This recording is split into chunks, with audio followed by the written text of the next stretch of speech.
নমস্কার, শুভ সকাল। একটা গল্প শোনাই আপনাদের। গল্প কেন বলবো, অনেকটা হয়তো সত্যি যে ঘটনাগুলো আজ বলতে চলেছি। কি তাহলে শুরু করি? আচ্ছা, আমার নাম রাজ, আর ভালো নাম রাহুল মুখার্জি। কোয়েট স্কুলেই পড়েছি, তাই মেয়ে বন্ধু বেশ অনেকগুলোই ছিল আমার। মেয়েদের সঙ্গে কথা বলতেও আমার খুব বেশি জড়তা ছিল না। স্কুলের হেড বয় হলাম যখন ক্লাস 11-এ উঠি। 1 বছর হয়ে থাকতে পারবো, তাও খারাপ কি। তাই মেয়েরাও বেশ কথাবার্তা বলতো আমার সাথে। আর আমার প্রেমিকার নাম ছিল ঈশিতা। আচ্ছা, এখানে একটা ছোট্ট কথা বলে রাখি, আমি ওর প্রেমিক না, কিন্তু ও আমার প্রেমিকা। বুঝলেন না তো? না না, এবার এ দিল হে মুশকিলের মতো ওই একতরফা ঠিক নয়। ওই প্রপোজ করাটা যা হয়ে উঠছে না। শুনে দেখুন। ঈশিতা। হ্যাঁ বল। না মানে ওই ইয়ে, কালকে স্কুলে আসনি কেন? শরীর ভালো ছিল না। কেন, কিছু বলতিস আমাকে? হ্যাঁ মানে ওই মানে না, সেরকম কিছু না। বল না, কি হয়েছে? বলছিলাম যে মানে আমি না, মানে আমি না, আহ, আমি আমি না আসলে। রাহুল, কি বলছিস? না, আচ্ছা, এখন শরীর ঠিক আছে তো? উফ, হ্যাঁ। আর কিছু বলবি? আমারও শরীর ঠিক আছে এখন। এখন আমার শরীর একদম ঠিক। আচ্ছা, কালকে ডিএস স্যারের নোটটা। তোর কিচ্ছু হবে না রাহুল, সিরিয়াসলি। আমি আসছি, টাটা। আচ্ছা আচ্ছা ঈশিতা, মানে আমি না, আমি আমি পারবো না বলতে। চল আসছি। শোন, হুম। একটা কথা বলি। নেক্সট উইক তো আমাদের স্কুল শেষ হয়ে যাচ্ছে। দেখলেন তো? আচ্ছা, চিন্তা করবেন না, খুব তাড়াতাড়ি প্রপোজটা করে দেব। স্কুলে ফেস্ট হতো আমাদের, মানে আমাদের স্কুল সেটা হোস্ট করতো, আর বিভিন্ন স্কুলের ছেলেমেয়েরা আসতো। আমি আবার কিন্তু খুব ভালো অ্যাঙ্কারিং করতাম, তাই টুকটাক প্রপোজাল যে আমি পেতাম না তা নয়। কিন্তু আমার মনের ঘরে বসত করে সেই ক্লাস 7 থেকে। বাঁ গালে তিল আর হাসলে 4টে ছেলে পড়ে যেতে পারে সেই মেয়েটির নাম ঈশিতা। যাই হোক, ক্লাস 11-এ বেশ কিছু নতুন ছেলে ভর্তি হলো আমাদের স্কুলে।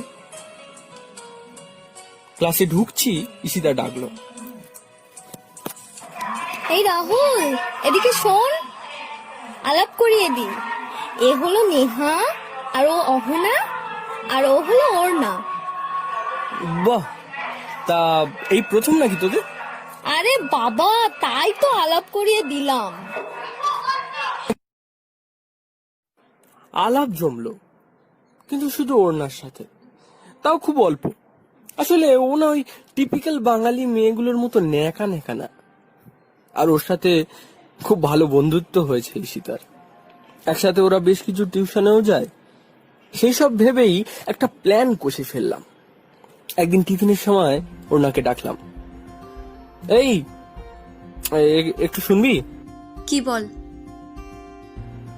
আসলে একটা কথা ছিল, কিছু মাইন্ড করিস না প্লিজ। দেখ, এগুলো আমার একদম পছন্দ নয়। এখন প্রপোজ করবি তো? সবার সামনে সিন ক্রিয়েট করবি? হ্যালো, প্লিজ, আমার এতটাও খারাপ দিন আসে। ও আচ্ছা আচ্ছা, তুই তো আবার হেড বয়।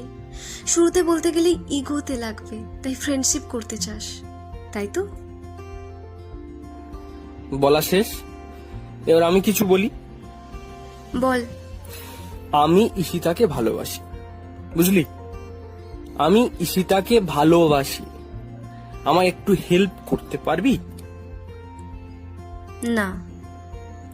প্লিজ প্লিজ, আমি অন্য ছেলেগুলোর মতো না। কি বলতে চাইছিস? একটু শোন আমার কথাটা, মানে আমি কি বলতে চাইছি একটু শুনে নে।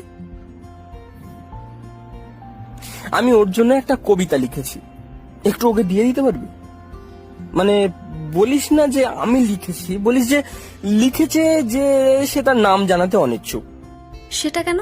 দেখ, এটা দুটো কারণ। প্রথমত, আমার মনে হয় যে আমাকেও পছন্দ করে, তাই ও হয়তো বুঝতেও পারবে এগুলো আমারই লেখা। দ্বিতীয়ত, ও যদি বুঝতে নাও পারে এগুলো আমার লেখা, আর ও যদি সত্যি আমাকে পছন্দ করে, তাহলে যত ভালোই লেখা হোক না কেন ওর সত্যি কিছু এসে যায় না। ও হয়তো ব্যাপারটাকে ইগনোর করে যেতে চাইবে। তাই দুটোতেই আমার লাভ। কিন্তু ধর ও যদি বোঝে এগুলো তোর লেখা এবং তখন তোকে ইগনোর করতে চায়? শুভ কাজ করার আগে অশুভ কথা বলতে নেই রে পাগলি। তাহলে আমি কেন? অহনা বা নেহাকেও তো বলতে পারতিস। আরে তোকে দেখে মনে হয় মানে তুই ঠিক ন্যাকা ন্যাকা টাইপের না। কথাটা শুনে এমন একটা হাব ভাব করলি যেন আমি কি না কি বলেছি। আরে শোন না, প্লিজ প্লিজ, দুজন প্রেমিক প্রেমিকার প্রেম কাহিনী লেখার সুযোগ সবাই পায় না রে পাগলি, তোকে সেটা দিচ্ছি। আচ্ছা, আজকে শনিবার, রোজ রোববার বসে আমি একটা কবিতা লিখব, সোমবার তোকে দেব। একটু আমার হয়ে কাজটা করে দে বাবু, প্লিজ। উফ, আচ্ছা যা, ভেবে দেখবো। যাক, বলেছিলাম মেয়েদের সাথে খুব একটা খারাপ কথা আমি বলি না, তাই ওকে কনভিন্স করেই নিলাম। আর শুরু হলো আমার কবিতার ডায়েরি ভরানো। সোমবার করে ওকে দিয়ে দিতাম, পরের দিন জানতে চাইতাম ফিডব্যাক। হ্যাঁ, টেরা টেরা টেরা কথা শুনতেই হতো, কিন্তু ওই যে আমার তাতে কিচ্ছু এসে যায় না। কিন্তু ঈশিতার কিন্তু আমার প্রতি আচরণ একটু একটু করে চেঞ্জ হতে লাগলো। যেচে এসে কথা বলতো। রাত অব্দি স্কুলে ফেস্টের জন্য থাকলে দেখতাম ও বাড়ি যেতে চাইতো না। এই রাহুল, বাড়ি যাবি না? না রে, প্রচুর কাজ আছে। তুই যাসনি কেন? তোর জন্য? কি মানে তোদের জন্য? তোদের জন্য? তোরা এত খাটছিস আর আমি বাড়ি যাই কি করে বল? আচ্ছা বলছি, ওনাকে কি তুই কিছু বলেছিস? না না না না, কিছু না তো। মানে কিছু দিও নি। ও দিইনি বলছি, মানে কিছু না, মানে বুঝলাম।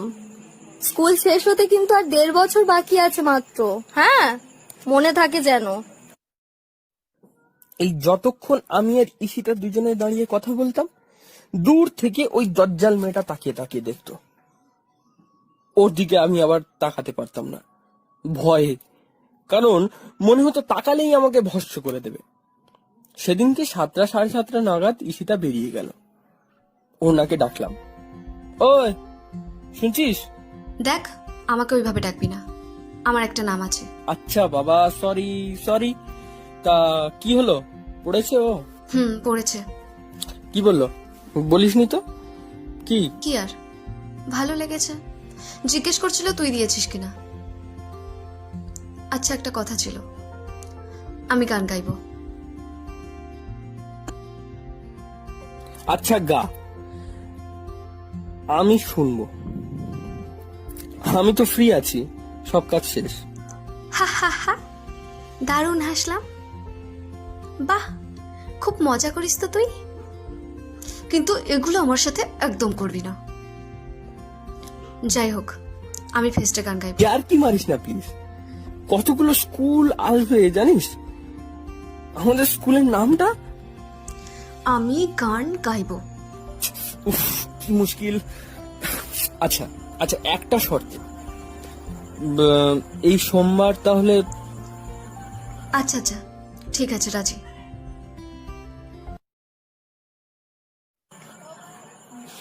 দুটো স্কুলের পারফরমেন্সের পর এবার আমাদের স্কুলের গান শুরু হবে।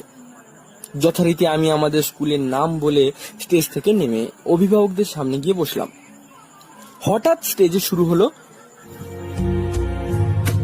দাঁড়িয়ে আছো তুমি আমার গানের ওপারে। বিশ্বাস করুন, ওনার ওরকম গলা শুনে আমি জাস্ট পুরো চুপ।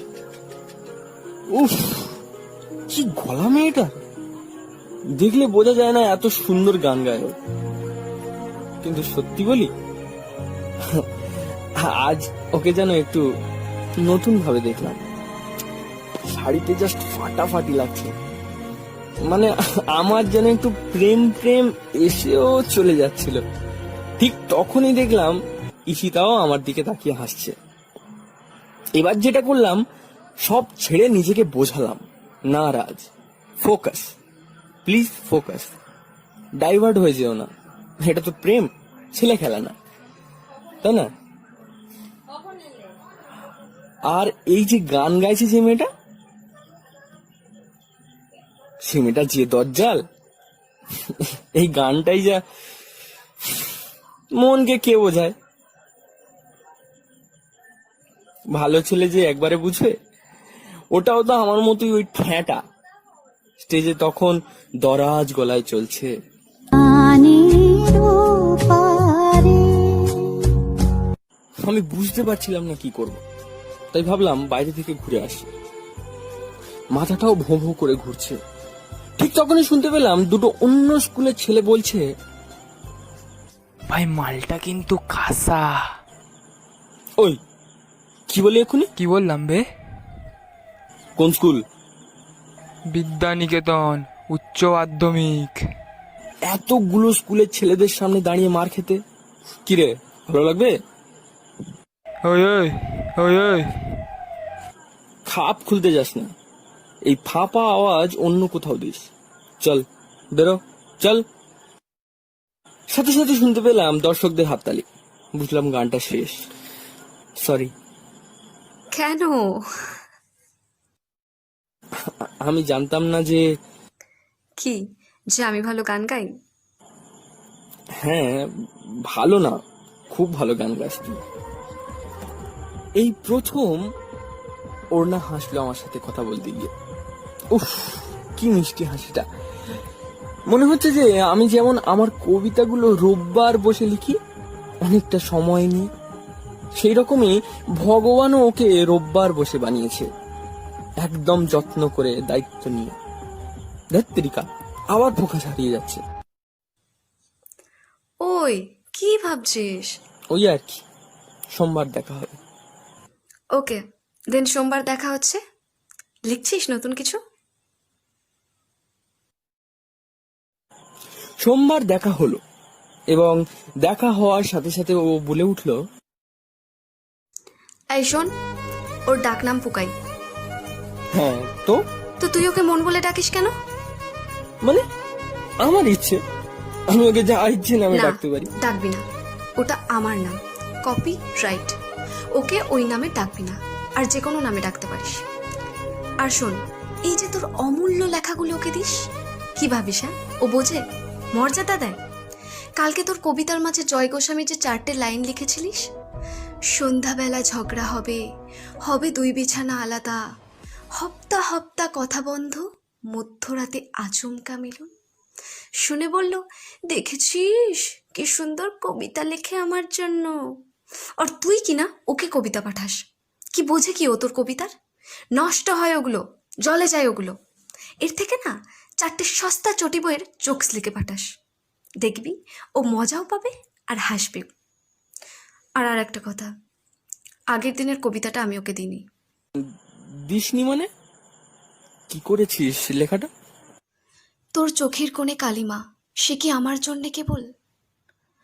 আমার মনে হয়েছে ওটা তুই আমার জন্য লিখেছিস, তাই দিনি, নিজের কাছেই রেখেছি। আর ওর চোখে ডার্ক সার্কেলস নেই, আমার আছে, দেখ দেখ। আর সেটাও তোর জন্যে। সারাদিন ধরে আর তোর কথা ভাবতে পারছি না আমি, মানে আমি ভাবতে পারছি। এইসব বলতে বলতে দেখলাম আমার সামনে অজ্ঞান হয়ে মাটিতে দুম করে পড়ে গেল। মানে বিশ্বাস করুন, আমি ওখানে পুরো হুব্বা, কিছু বুঝে উঠতে পারছি না। চারিদিকে লোক, শ্রীভূমির ফুটব্রিজের ঠিক নিচে পানের দোকানের সামনেও পড়ে আছে। কি করবো এবার আমি?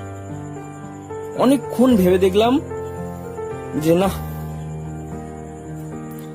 ওকে বাড়িতে ছেড়ে দিয়ে আসি। ওকে কোলে করে ট্যাক্সির পিছনের সিটে নিয়ে বসলাম। স্কার্টটা ভিজে গেছে, ফর্সা পা দুটো কাদা লেগে আছে। ফেস্ট চলাকালীন একবার ওর মায়ের সাথে কথা হয়েছিল, ওর বাড়িতেও চিন্তামণি, তাই সোজা নিয়ে গেলাম ওকে ওর বাড়িতে। এ কি হয়েছে? আরে কিছুই না, কিচ্ছু হয়নি। আরে কি বলুন তো, আপনার মেয়েটা টেনশন একদম নিতে পারে না। মাথা ঘুরে পড়ে গেছে আবার? এই না, রেগে গেলে মেয়েটার এই হয়। কি যে করি, কি কাণ্ড করে না মেয়েটা। দেখলাম ওর না চোখ খুলছে।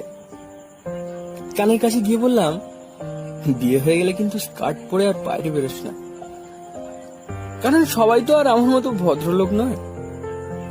আমি বড় হলে কিন্তু যেতে দেব না, আর যদিও যাস আমার সাথেই যাবি। হিরোর মতো বলে বেরিয়ে আবার একটা ট্যাক্সি নিলাম। দেখলাম ভেতরে বাবা বসে আছে। এই আমার একটা ঝামেলা। আসলে বাবা আমাকে, ভাইকে, মাকে ছেড়ে গেছে বেশ অনেক বছরই হয়েছে, কিন্তু যখনই একটু ঝামেলায় পড়ি, নিজেকে নিজের সাথে কি করব যখন বুঝে উঠতে পারি না, তখনই দেখি বাবা পাশে এসে বসে কথা বলে। আর আজকে তো বেশ ঘেটে আছে, জানতাম লোকটা ঠিক আসবে আলোচনা করতে। প্রায় 15 মিনিট হয়ে গেল পাশাপাশি বসে আছি চুপচাপ। বাবা বলে উঠলো, কিছু বলবি কি? কি ভাবছিস? মানে কি করবি, ঠিক করলি? কি করব জানি না। আসলে এটা তো আমি ইচ্ছে করে করিনি, না না আমি ঈশিতাকে। একটা কথা মনে রাখিস, যাই করিস মিথ্যের আশ্রয় নিবি না। হয়তো সত্যি কথা বললে একটু ঝামেলা হবে, একটু লজ্জায় পড়তে হতে পারে, যা অনেকের কাছে মাথা নিচুও হতে পারে, কিন্তু বাড়িতে গিয়ে আয়নার সামনে দাঁড়ালে কোনোদিনও মাথা নিচু করে থাকতে হবে না। যেটাই করিস ভেবে চিনতে। আর পড়াশোনাটা তো গোল্লায় যাচ্ছে, সারাদিন এই করে ঘুরে বেড়াচ্ছিস, ভাই মা এদেরকে দেখবি। আমি পড়ছি না, কে বললো? কে বলবে আবার? আমি দেখতে পাই না ভাবছিস? চিন্তা নাকি? করো না, তোমার ছেলে তো, তাই খুব বাজে হব না। খালি ওনাকে গিয়ে বলো ওনার কাছে কিন্তু আমার একটা নালিশ আছে, আর এটা থাকবেও। আর বাবা শোনো, সবসময় এই দুর্বল সময়গুলোতে আসার কোনো দরকার নেই। আমি পারি নিজেকে সামলে নিতে, আমি পারি। কাঁদতে গিয়েও কাঁদলাম না, কিন্তু যখন বাবাকে দেখি তখন মনে মনে ভাবি তোমার সাথে কত কথা বাকি রয়ে গেছে। বাবা, এত তাড়াতাড়ি না গেলেও তো পারতে আমাদেরকে ছেড়ে। খুব বাজে লোক তুমি, খুব খুব বাজে লোক। আর শোনো, ওই ক্যান্সার, ওকে তো আমি কোনোদিনই ক্ষমা করবো না, বদলা আমি নেবই। ঘরে ঢুকে দেখলাম মা একা বসে টিভি দেখছে, তাও কি তরুণ মজুমদারের আলো, মানে প্যান পেনানি সব সিনেমা। জামা কাপড় ছেড়ে হাত পা ধুতে যাব, হঠাৎ বাইরে দেখে ঘরে গান শুরু হলো। মানে গামছা প্রায় খুলে যায়, তাও ছুটলাম। গিয়ে দেখি ঋতুপর্ণা সেনগুপ্ত গাইছে টিভির গোটা স্ক্রিন জুড়ে। কিন্তু কিছুক্ষণ পরে কোথায় ঋতুপর্ণা, কখন যে ও ওড়না হয়ে গেছে নিজেও টের পায়নি। গামছা পরে বসেই পুরো সিনেমাটা দেখে নিলাম। আরে বাবু, তুই আবার বাংলা সিনেমা দেখলি? তাতে কি, তুমিও তো দেখো। আরে কারণ আছে, কারণ আছে। এখন থেকে এগুলো দেখেই কাটাতে হবে। কেন? আরে বাবা, কাল থেকে জন্মভূমি শেষ হয়ে যাচ্ছে। মনে মনে না একটা প্রচন্ড আনন্দ হলো। মনে হলো আর খেলা থাকলে সেটা দেখার জন্য ঝামেলা করতে হবে না। পরের দিন স্কুলে যাওয়া, এই পরের দিন স্কুলে যাওয়া যেন একটা পরীক্ষা দিতে যাওয়া। কি টেনশন মাইরি। ক্লাসে ঢুকতেই দেখলাম ঈশিতা পাশে এসে বসলো। রাহুল, তোর পাশে বসে কিছু কথা ছিল। মানে যা ভেবেছিলাম এবার তাই শুরু হলো আমার সাথে।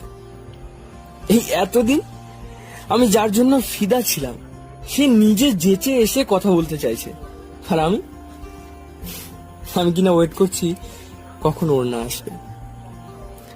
কিছুক্ষণ বাদে খেয়াল হলো ঈশিতা পাশে বসে অনেকক্ষণ ধরেই কথা বলে চলেছে, আর আমি তার কিছুই শুনিনি। ঠিক আছে, তাহলে সেই কথাই থাকলো। হ্যালো, ওই, এই কি রে? উফ, কিছু বলবি তো? ওর না আসবে না আজকে? হোয়াট?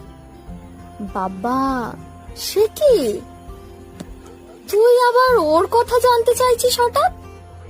কি ব্যাপার? কি ব্যাপার? কি ব্যাপার মানে? ওকে তোর কথা জিজ্ঞেস করতে পারি, আর সেটা ঠিক আছে, আর তোকে ওর কথা জিজ্ঞেস করলেই দোষ? তুই এত রুডলি কথা বলছিস কেন? এই জন্যই না তোদের মতো ছেলেদের পাত্তা দিতে নেই বেশি। দিস না, হাতে পায়ে তো ধরে নি তো, একবারও ধরেছি কি? না, ঠিকই বুঝলাম। তুই বস, ঐশী আমায় ডাকছে, আমি যাই। দেখ আবার ওর না এসে কোথায় বসবে, তাই না? আবার দেখিস নিজের জিনিসপত্রটা সামলে রাখিস। ওর আবার কিন্তু অন্যের জিনিস নেওয়ার একটা স্বভাব আছে, বুঝলি? আমি আসছি। বুঝলাম ব্যাপারটা ভালো হলো না, কিন্তু ভালো মন্দ বিচার করার সিচুয়েশনে আমি নেই। এই যেটা মনে মনে ভাবলাম সেটাই হলো। হাঁটা সাবান কি ঘাটা, কি হবে এসব ভেবে। কিন্তু সত্যি বলি, লাভের লাভ সেদিন কিছুই হলো না, কারণ ওর না স্কুলেই এলো না সেদিন। বিকেলে বাড়ি ফিরে দেখলাম মায়ের মন খারাপ। বুঝলাম জন্মভূমির এফেক্টেড। লুকিয়ে গেলাম ল্যান্ডলাইনটার সামনে, সোজা অর্ণাকে একটা ফোন। ওই, কি করছিস? ম্যাগি খাচ্ছি। আচ্ছা, একটা জিনিস জানতে চাই। কি আবার হলো? আমাকে বিয়ে করবি? মানে বিয়ে বিয়ে করবি? আমার মাথাটা না খুব ঘুরছে রে, আর বমি বমিও পাচ্ছে। এখন রাখছি, টাটা। দেখলাম ফোনটা কেটে গেল। তারপর যেটা বুঝলাম, ফোনটা কাটেনি, ফোনের ওপারে থেকে ফোনটা রেখে দেওয়া হয়েছে, এবং সেটাও বেশ জোরে। পরের দিন স্কুলে ঢুকতে যাব, গেটের কাছে ঈশিতাকে দেখতে পেলাম। আরে ওই তো রাহুল, কি ব্যাপার? আরে এত স্পিডে হাঁটছিস কেন? আজকেও তো আসবে না। আরে আরে আরে, কষ্ট হলো। যাকে যাকে, সাবধানে যা। আরে স্পিডটা কমা, নতুন কারোর সাথে ধাক্কা লেগে যেতে পারে তো, নাকি? কিছু না ভেবে চুপচাপ গিয়ে বসলাম। দেখলাম বাবা বসে আছে বেঞ্চে। বাবার পাশে গিয়ে বসলাম। কি হয়েছে? সেটা তো তুই বলবি কি হয়েছে। হ্যাঁ বলিনি, তাই তো? সবই তো জানো বাবা, আবার খুঁচিয়ে খুঁচিয়ে জিজ্ঞেস করার কি আছে? আরে রাগ করছিস কেন? রাগ করবো কেন? আজকে বিকেলে ও যেখানে ইংলিশ পড়তে যায় সেখানে যা, দেখা কর। প্রথমে কেউ বিয়ের প্রস্তাব দেয় নাকি? তুমি হয়তো দিয়েছিলে মাকে, দাওনি? তার বেলা আরে আমাদের সময় অন্যরকম ছিল। আমার বাবা কত কষ্ট করে। আবার সেই এক গল্প শুরু করছো। মুখস্থ হয়ে গেছে বাবা, প্লিজ যাও, ক্লাস স্টার্ট হবে। হ্যাঁ, হবে না। ও তোদের ক্লাস টিচারের শরীর ভালো নেই। রেখা ম্যাম আসবে আজকে তার জায়গায়। ওকে দেখবো বলেই একটু বসে আছি। বাহ বাহ বাহ, মানে ছেলে করলে পড়ার দোহাই, বাবা করতে পারে, মাকে তো আবার এইসব কথা বলতেও পারবো না। আচ্ছা আচ্ছা, যাচ্ছি। ভয় দেখাস কেন? হ্যাঁ, যা, ভালো থাকিস।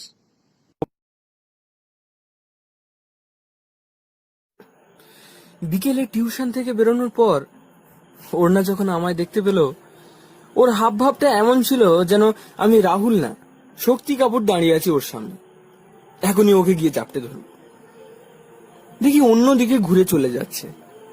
আমি ছুটে গিয়ে বললাম, কিরে, কিছু বলবি না? কি ব্যাপারে? ন্যাকামো করিস না প্লিজ, হ্যাঁ বা না কিছু একটা বল।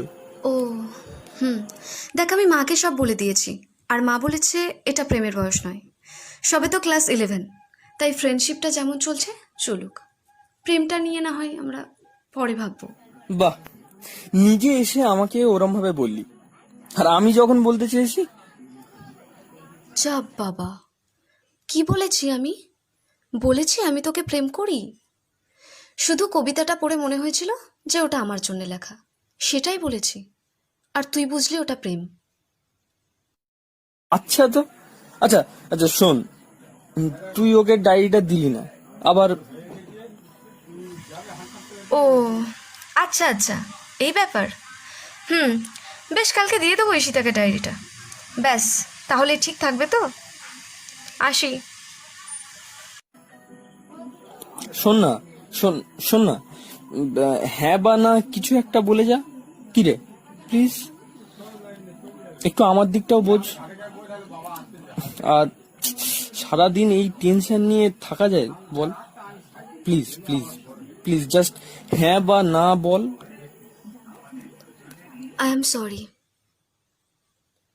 না।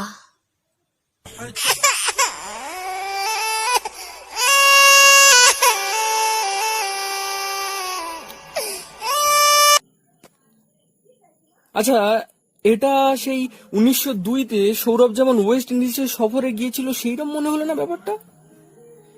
মানে না টিমে চান্স পেল ঠিক করে, না ঠিক করে খেলার সুযোগ পেল, না সে বছর বেঙ্গল খেলতে পারলো, উল্টে 4 বছর খেটে আবার একই টিমে ফিরে আসতে হলো। আমারও সেই অবস্থা, ওদিকটাও গেল আর এদিকটা তো পুরো মুরগি বানিয়ে চলে গেল। আর শুনুন, নেক্সট মান্থে আমি আবার হেড বয় নই, পোস্টটাও ছাড়তে হবে। ধোবি কা কুত্তা, না ঘর কা না ঘাট কা। এদিক ওদিক তাকালাম, দেখলাম আজকের আর বাবা নেই। বুঝলাম বাবা বলতে চাইছেন এসব ছাড়ো, পড়াশোনায় মন দাও।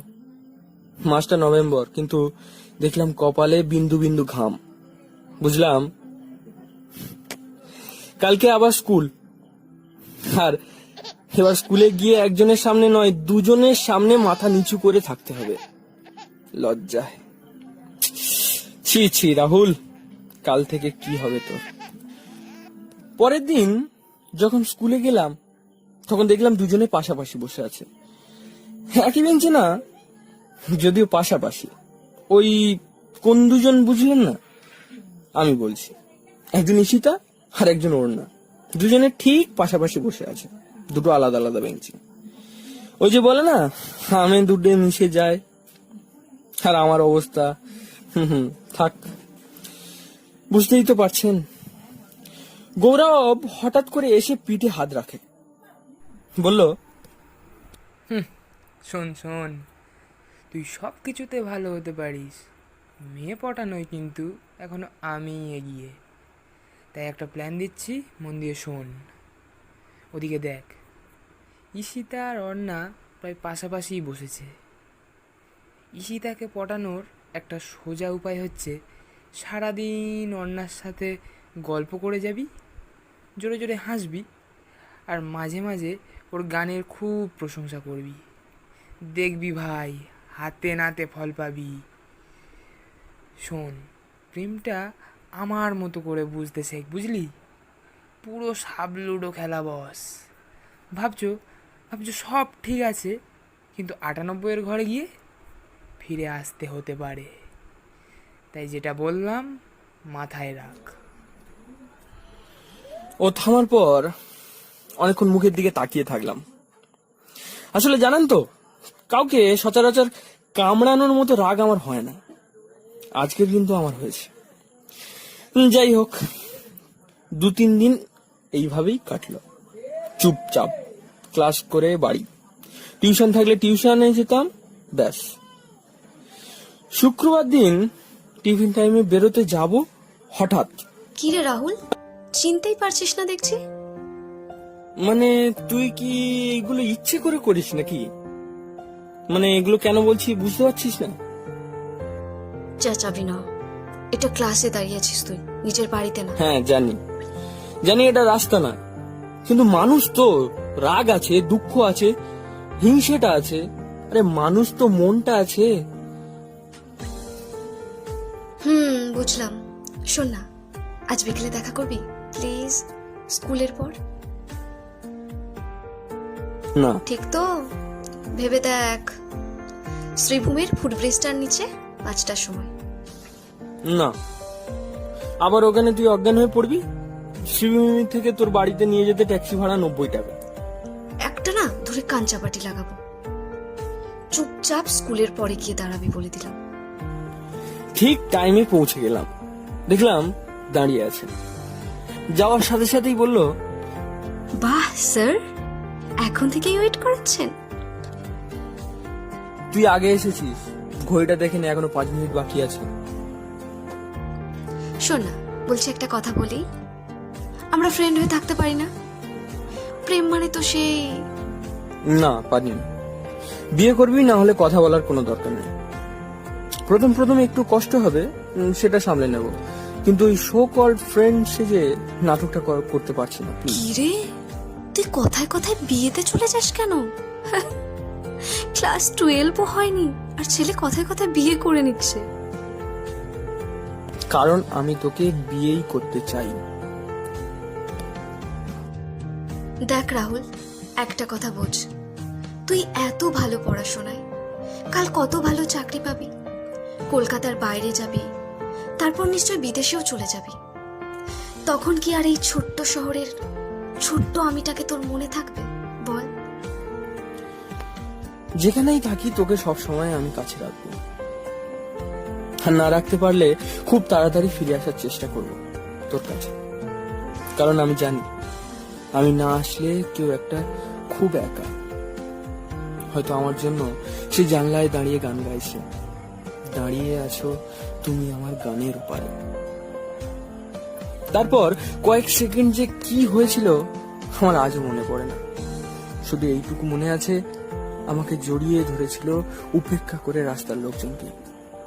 ঠান্ডায় কাঁপছিল, আমি আমার গায়ের জ্যাকেটটা খুলে ওর গায়ে পরিয়েছিলাম। হ্যাঁ, আর এভাবেই শুরু হয় আমাদের প্রেমটা। ক্লাস 12-এ উঠলাম, পড়াশোনার প্রেসার বাড়লো। তাও এখন খালি মা আর ভাই নয়, এখন যে আরেকজনের দায়িত্ব নিতে হবে আমাকে। মায়ের সাথে দেখা করাতে নিয়ে গেলাম। যাওয়ার আগে পই পই করে বোঝালাম, শোন, বেশি কথা বলবি না, মাকে ঢুকেই প্রণাম করবি, যা বলবে শুধু সেইটুকুরই উত্তর দিবি, ব্যাস। আর কিছু খেতে দিলে বলবি কাকিমা আমার পেট ভরা আছে, আর কিছু বলতে হবে না। প্লিজ প্লিজ প্লিজ, আজকের দিনটা একটু বাঁচিয়ে দে প্লিজ। আর কিছু চাইবো না তোকে, আজকের দিনটা প্লিজ একটু, আজকের দিনটা বাঁচিয়ে দে মা। জানেন, আমার কথা শুনে কি মিষ্টি একটা হ্যাঁ বলেছিল, এখনো মনে আছে। ডান দিকে ঘাড় নাড়িয়ে একটা মিষ্টি হ্যাঁ। কিন্তু কে শোনে কার কথা? ঘরে ঢুকেই বাইরে হ্যাঁ বলা মানুষটা পুরোপুরি চেঞ্জ। সে কি কথা কি কথা কি কথা, মানে কথা থামছেই না। মা শুধু একবার জিজ্ঞেস করেছিল, অর্ণা, কিছু খাবি? রাহুল বলেছে বাইরে গেলে রোল খাওয়াবে। মানে কি বলবো, আমার মুখটা তখন লজ্জায় লাল, মায়ের দিকে তাকাতে পর্যন্ত পারছি না। ঘন্টাখানেক বাদে ওকে ছাড়তে পাড়ার মোড় অব্দি নিয়ে গেলাম।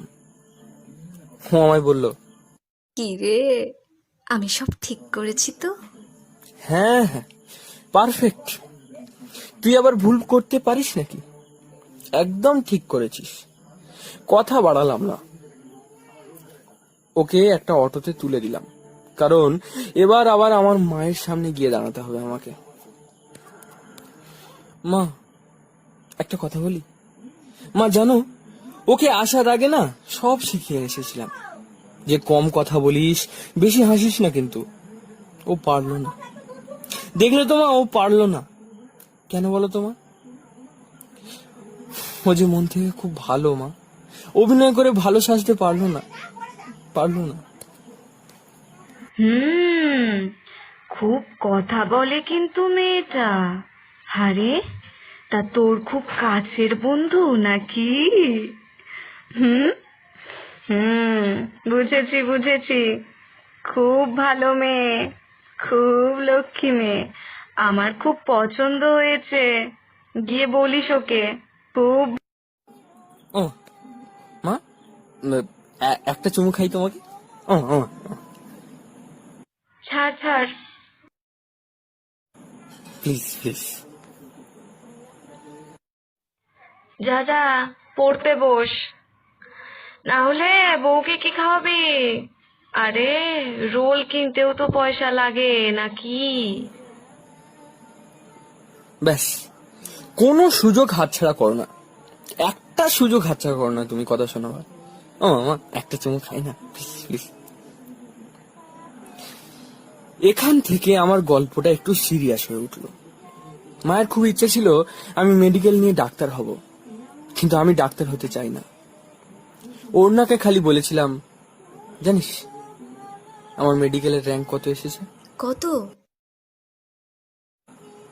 264। কি বলছিস? আর তুই এরকম চুপ করে মুখ গোমড়া করে বসে আছিস? কাকিমা কি বলছে? জানাইনি বাড়িতে কাউকে। সে কি? কেন? আমি ডাক্তার হয়ে কি করব বল? আরে আমার মতোই এরকম একজন জয়েন্টে ভালো নাম্বার পেয়ে আরে কেউ একটা ডাক্তার হয়ে আমার বাবাকে দেখেছিল। তুই ঠিক বলছি তো? পেরেছিল আমার বাবাকে বাঁচাতে? পেরেছিল বাঁচাতে? পারেনি, পারবেও না। কারণ ডাক্তার বই পড়ে হয়, ক্যান্সার ঠিক করা ওদের সিলেবাসে নেই। ওরা তাই পারবে না। আমিও ডাক্তার হব, আমিও বই পড়েই হব, আমিও পারবো না। আবার একটা রাহুল হারাবে ওর বাবাকে ক্লাস 7-এ, আবার একটা মা রোজ লুকিয়ে কাঁদবে, আবার একটা ভাই রোজ তার দাদাকে বলবে, দাদা বাবা অফিস থেকে ফিরবে না। তখন আমার মতো তারা স্ট্রং নাও হতে পারে, তাদের বাঁচার আশা নাও থাকতে পারে। তখন পাগলামি করিস না। পাগলামোর দেখলি কই? পুরোটা শোন, তারপর বুঝে নিস আমি ঠিক কতটা পাগল। আমি সায়েন্টিস্ট হব, ক্যান্সার নিয়ে রিসার্চ করব। কি রে, কাঁদছিস কেন? তোমায় বলেছি না বাবা, তুমি বারবার এইসব সময়গুলোতে আসবে না। আসো কেন বারবার? 100 বার আসবো, 1000 বার আসবো, তোর বাপের ক্ষমতা থাকলে আটকে দেখাতো। আমার জন্য কাঁদছিস আর আমি আসবো না? আমার ছেলেটা যে কষ্ট পায় সেটা আমি দেখি কি করে? আচ্ছা তুমি বলো বাবা, আমি কি ভুল করছি? না, ভুল করছিস না। আজকে থেকে আমার এই শান্তিটা মনে থাকবে যে আমার ছেলেটা শুধু বড়ই হলো না, আমার থেকে বড় মানুষও হয়ে গেল। আর তো দুর্বল সময় আসবো না, খালি মাঝে মাঝে মনে পড়লে ডাকিস, ঠিক আসবো। বাবা যেও না, আর একটু থাকো প্লিজ প্লিজ। প্রেসিডেন্সিতে ভর্তি হলাম কেমিস্ট্রি অনার্স নিয়ে, অর্ণা ভর্তি হলো বেথুনে। তারপর আমি আইআইটি এক্সাম দিয়ে আইআইটি গুয়াহাটি গেলাম, সেখান থেকে পিএইচডি করতে জার্মানিতে। 2 বছর পর ফিরে কলকাতায়, বিয়ে করে আবার যাব ফিরে এই ভেবেই। বিয়ের দিন যখন একা একা বসে আছি, কেউ ওকে দেখতে দিচ্ছে না, খুব খুব রাগ হচ্ছিল আমার তখন। কিন্তু যখন ওকে দেখলাম কনের সাজে, তখন যেন আবার প্রেমে পড়ে গেলাম নতুন করে। কি মিষ্টি লাগছে আজকে ওকে। আসলে মনকে আমি কখনো নাকে নথ পড়তে দেখিনি, এই প্রথমবার দেখলাম আজ। উফ, দারুণ। বিয়ে হয়ে গেল, আমি আবার ফিরে এলাম জার্মানি। ওর ভিসা বানাতে হবে, ওকে নিয়ে আসতে হবে এখানে। ফোনে বা স্কাইপে কথা হয়, মাঝে মাঝে গান শোনায়, ছবি পাঠায়, লুকিয়ে লুকিয়ে কাঁদেও বোধ হয়। সে তো আমিও কাঁদি, কিন্তু ওই যে আমাদের প্রেমটা সে এখনো আগের মতোই আছে। একটু দূরত্বের কারণে হয়তো মন খারাপ হয় ঠিকই, তাতে কি, খুব খারাপ লাগলে বিয়ের সিঁড়িটা দেখি, আবার প্রেমে পড়ি। রোজ ল্যাপটপটা জড়িয়ে শুয়ে থাকি, ঘুম থেকে দেরি করে উঠলে এক গাদা কথা শুনতে হয়, কিন্তু মন কিন্তু এখনো আগের মতোই আছে। আজও কলকাতায় ফিরে কোনো রিলেটিভের বাড়ি গেলে আগে বলে দিই, কম কথা বলিস কিন্তু প্লিজ, প্রণাম করবি সবাইকে, আর খেতে দিলে একদম হ্যাঁ হ্যাঁ বলবো, তুই রোল খাওয়াবি। আরে তুই করে টাকাটা বন্ধ করছো ওদের সামনে, প্লিজ তুই করে ডাকিস না। এমারবেশি থেকে ডাক এসেছিল, ওকে যেতে হবে। ঠাকুর আর বাবা দুজনেই আছেন, আমি জানি তারা ঠিক কাজ সামলে নেবেন, কিন্তু এত সহজেই যে কোনো ঝামেলা ছাড়া মন জার্মানিতে চলে আসবে আমি ভাবতেই পারিনি।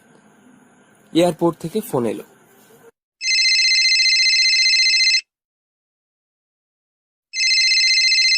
হ্যালো। হ্যালো, হ্যাঁ, শোন কি? না, বলছি একটা প্রবলেম হয়েছে। ব্যাস, জানতাম। কি হয়েছে?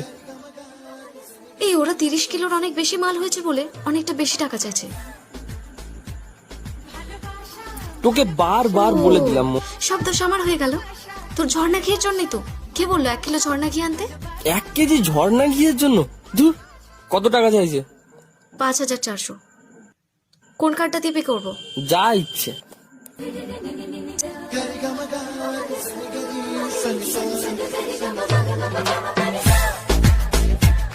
ভালোবাসা ভালোবাসা ভালোবাসা ভালোবাসা ভালোবাসা ভালোবাসা ভালোবাসা ভালোবাসা।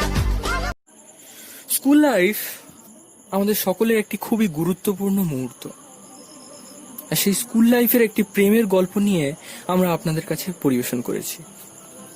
গল্পের নাম ভালোবাসা ভালোবাসা। সম্পূর্ণ গল্পটি শোনার জন্য আপনাদের অসংখ্য ধন্যবাদ। আশা করি গল্পটি আপনাদের ভালো লেগেছে।